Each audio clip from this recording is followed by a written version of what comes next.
Hi guys, இன்றைக்கி நம்ம இந்த வீடியோவில் என்ன பார்க்க போகிறோம் அப்படின்னா, ஆஃப்டர் டிவோர்ஸ்க்கு அப்புறம் ஒய்ஃப் எப்போல்லாம் மெயின்டெனன்ஸ் வாங்கலாம் அண்ட் எப்போல்லாம் மெயின்டெனன்ஸ் வாங்க முடியாது அப்படிங்கிறத பார்க்க போகிறோம்.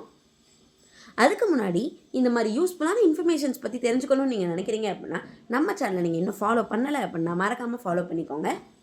அண்டர் செக்ஷன் 144 ஆஃப் பிஎன்எஸ்எஸ் படி ஒரு கணவனுக்கும் மனைவிக்கும் டிவோர்ஸ் ஆகுது அப்படிங்கிற பட்சத்தில் அந்த மனைவி அவங்களுக்கு போதுமான வருமானம் இல்லை அப்படின்னா அந்த கணவர் அவங்களுக்கு மெயின்டெனன்ஸ் அப்படிங்கிறத கொடுக்கலாம். எப்போலாம் மெயின்டெனன்ஸ் கொடுக்க முடியாதுன்னு பார்த்தோம் அப்படின்னா, நம்பர் 1 என்ன அப்படின்னு பார்த்தோம்னா அடல்ட்ரி. அடல்ட்ரினா என்னென்னா, இல்லீகலாக இன்னொரு பர்சன் கூட அந்த ஒய்ஃப் அஃபைர் வச்சுருக்காங்க அப்படிங்கிற பட்சத்தில் அந்த கணவர் அந்த ஒய்ஃப்க்கு மெயின்டெனன்ஸ் தரணுங்கிற அவசியம் கிடையாது.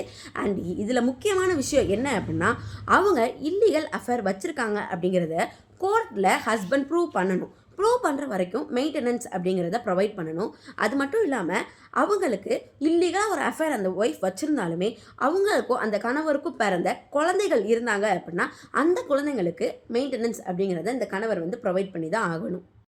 செகண்ட் என்னன்னு பார்த்தோம் அப்படின்னா மியூச்சுவல் செப்பரேஷன்.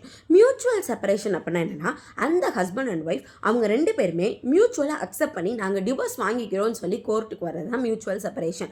இந்த மியூச்சுவல் செப்பரேஷன் அப்பையோ அந்த ஹஸ்பண்ட் ஃபுல் செட்டில்மெண்ட்டையும் அந்த மனைவிக்கு கொடுத்துட்டாங்க அப்படிங்கிறப்ப நெக்ஸ்ட் மெயின்டெனன்ஸ் அப்படிங்கிறத தனியாக வாங்கணும் அப்படிங்கிற அவசியம் கிடையாது. இன்கேஸ் மியூச்சுவல் செப்பரேஷன்லேயுமே அந்த ஒய்ஃப்னால் அவங்களுக்கு போதுமான வருமானம் இல்லை அப்படின்னா அந்த ஹஸ்பண்ட் அந்த ஒய்ஃப்க்கு மெயின்டெனன்ஸ் அப்படிங்கிறத கொடுக்கலாம்.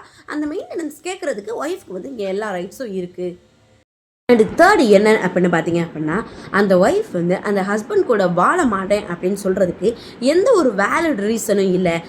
அந்த இடத்துல எந்தவித ஹராஸ்மெண்ட்டும் நடக்கலை, எந்தவித குரூயல்ட்டியும் நடக்கலை. ஆனாலும் அவங்க டிவோர்ஸ் கேட்குறாங்க அப்படிங்கிற பட்சத்தில் அந்த ஹஸ்பண்ட் அந்த ஒய்ஃப்க்கு மெயின்டெனன்ஸ் தரணுங்கிற அவசியம் கிடையாது. பட் இந்த இடத்துல அந்த ஒய்ஃப்க்கும் ஹஸ்பண்டுக்கும் பிறந்த குழந்தை அப்படின்னு ஒன்று இருந்தது அப்படின்னா அந்த குழந்தைக்கு வேணா அந்த ஹஸ்பண்ட் அப்படிங்கிறவங்க மெயின்டெனன்ஸ் ப்ரொவைட் பண்ணலாம். அண்ட் ஃபோர்த் ஒன் என்ன அப்படின்னா, ஒய்ஃப் ரீமேரேஜ் பண்ணிட்டாங்க அப்படின்னா, அதாவது அந்த ஒய்ஃப் டிவோர்ஸ்க்கு அப்புறம் வேறொரு திருமணம் பண்ணிட்டாங்க அப்படின்னா அந்த பழைய ஹஸ்பண்ட் அப்படிங்கிறவங்க மெயின்டெனன்ஸ் தரணுங்கிற அவசியம் கிடையாது. ஆனா அந்த ஒய்ஃபுக்கும் அந்த ஹஸ்பண்டுக்கும் பிறந்த குழந்தைக்கு மட்டும் மெயின்டெனன்ஸ் அப்படிங்கறத ப்ரொவைட் பண்ணணும்.